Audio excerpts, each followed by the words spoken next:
I'm ready for this.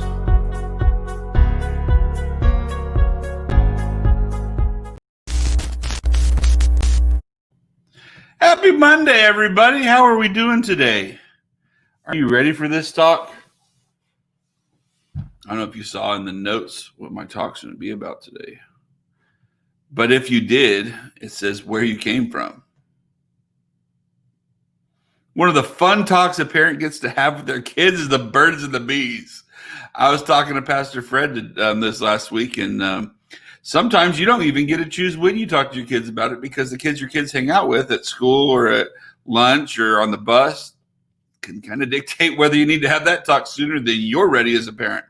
However, that's not really the talk we're going to have today, because I would venture to say that the majority of the people that either are watching this or know me are fully aware of how babies are made and how you came to be in this world.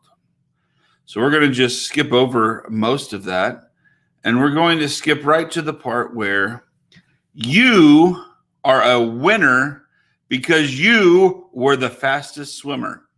Now, yes, that did kind of rhyme, and that was not the intent when I first said it. The major thing I wanted to say was that you're a winner. And the reason that I know that is because this morning in preparation for my talk, I was on YouTube, and I don't know how or why it happened, but I came across a video by one Victor Wooten, W-O-O-T-E-N, Victor. And this guy is an amazing bassist. And I was watching him, and he was doing a commencement speech in which he let the world know, and all the graduating class know, that the only thing in your life that's going to drag you down is yourself, because you were a winner from day one. The minute that you swam past all the other sperm and fertilized that egg, you were the winner. Now, I went a little bit more into detail than I was going to, but like I said, I think we were able to handle that this morning. But realize that. Tell yourself that. It's so easy to get depressed or discouraged if you think things aren't going your way or the world's crashing around you. But you have to remind yourself that you're a winner. And then sometimes you have to remind yourself that everyone around you are winners too. And you wonder that some of their genetics may not be that strong if they were the most successful and strongest one to make it. But anyway, if you know me, you know that I have a pretty demented sense of humor. And part of me wasn't joking, which is probably a little bit more. Anyway, we're getting back around. Focus. Let's focus. Energy and emotion are something that drives us. And as the musician this morning on my YouTube video showed me and walked me through, is you're not taught to be happy. You're not taught to be sad. You're not taught to be angry. You're not taught to be depressed. Those are natural emotions that just happen throughout your life. And as a business owner, it's our job to become successful, is to learn to make those connections between ourselves, our services, or our products and the consumer. Most of the time, when I'm doing pictures or I'm doing an advertisement, I'm thinking of ways that are going to generate revenue, and I totally bypass the emotional aspect of it. But after this morning, I'm actually driven. I'm really excited because this is a shortened week because of Christmas. Even though I do that because, guys, it's still 7 days long. This week is, so it's not a shortened week. It's just what you choose to do with your time. And I'm not saying don't choose not to do things with your family. I'm just making you conscious that there's still the same amount of days, hours, minutes, seconds in this week as there was last week, and that there's going to be next week. But having said that, focus on making that emotional connection, because that's what's going to ultimately drive sales. And anybody who's done sales, anybody who knows anybody who's done sales, knows that the fastest bridge you can burn in sales at any point in time is that of family and friends, because they're considered your hot calls. You can go to them and ask them to buy something or subscribe to something or be a part of something that they may not want to be a part of. However, because of that relationship you've already established with them, they may trust you. You may burn that bridge really fast by doing it. However, this is the challenge I'm going to give you, that I'm giving myself, that I'm going to do in the next 2 weeks. I've got 7 products coming out. I've got to do new pictures. I've got to write a whole new ad. I've got to get everything ready to launch 7 new products. Now, Lynette and I are very excited about these products. The quality of these products exceeds what we thought they would be. We had some tweaks in manufacturing, but now they should be shipping this week to us. So we should be getting them in the next 3 or 4 weeks. And quality is amazing. And our price point is going to be pretty freaking amazing.